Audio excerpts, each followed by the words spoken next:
Welcome back. This lesson is about the anode heel effect. The heel effect is not a condition plaguing women around the world. Actually, the heel effect is a radiographic phenomenon that affects the intensity of the X-ray beam. Remember that the anode is usually angled between 6 and 20 degrees, and this is a good thing for two main reasons.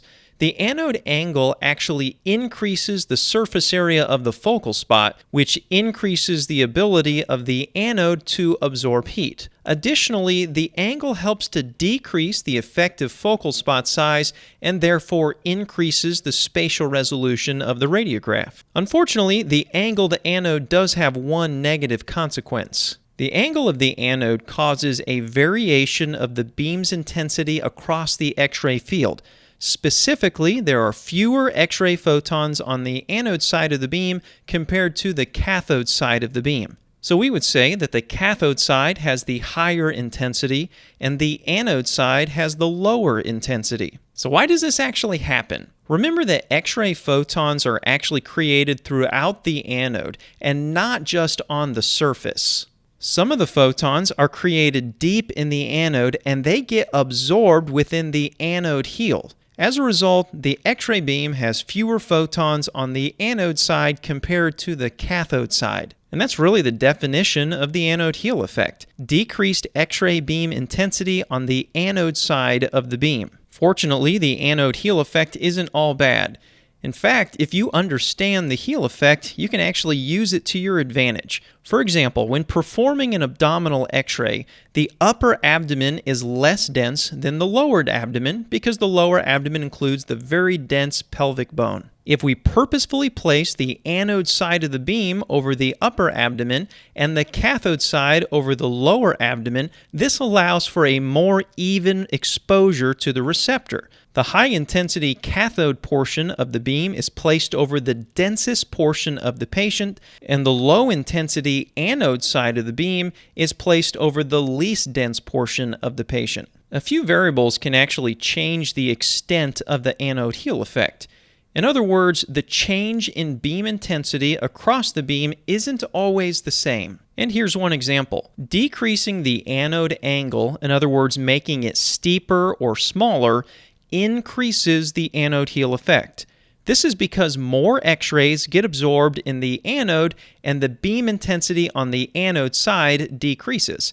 In this example, you can actually see that happening. When we decrease the anode angle from 20 degrees to 6 degrees, an increased number of X-ray photons get absorbed in the anode angle, and so we have an increased difference in the intensity between the anode side and the cathode side of the X-ray beam. The relationship between anode angle and the heel effect is inverse.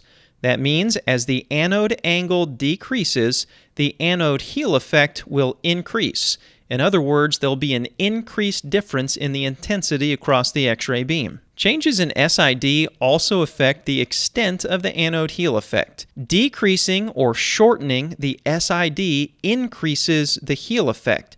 Shortening the distance causes the receptor to get exposed to more of the low-intensity beam on the anode side and more of the high-intensity beam on the cathode side. There is an increased difference in intensity, which is the same as there being an increased anode heel effect. The relationship between SID and the heel effect is inverse. So as the SID decreases, the anode heel effect increases. The X-ray field size is one more factor that affects the severity of the anode heel effect. Increasing the field size increases the anode heel effect. Here's what happens. Using a large field exposes the receptor to more of the low-intensity beam on the anode side and more of the high-intensity beam on the cathode side. This, of course, results in an increased difference in intensity across the X-ray field, which is the same as an increase in the anode heel effect. The relationship between field size and the heel effect is actually direct. This means that as the field size increases, the anode heel effect also increases. So in summary, the anode heel effect is the change in beam intensity across the length of the X-ray field. Specifically, the anode side has fewer photons and the cathode side has more photons. You might say that the anode side is weaker and the cathode side is stronger. Also remember that the anode heel effect can be used to our advantage by placing the thinnest portion of the patient under the anode side of the beam and the thickest portion of the patient under the cathode side of the beam. And finally, remember that 3 changes can increase the anode heel effect: decreased anode angle, decreased SID, and increased field size.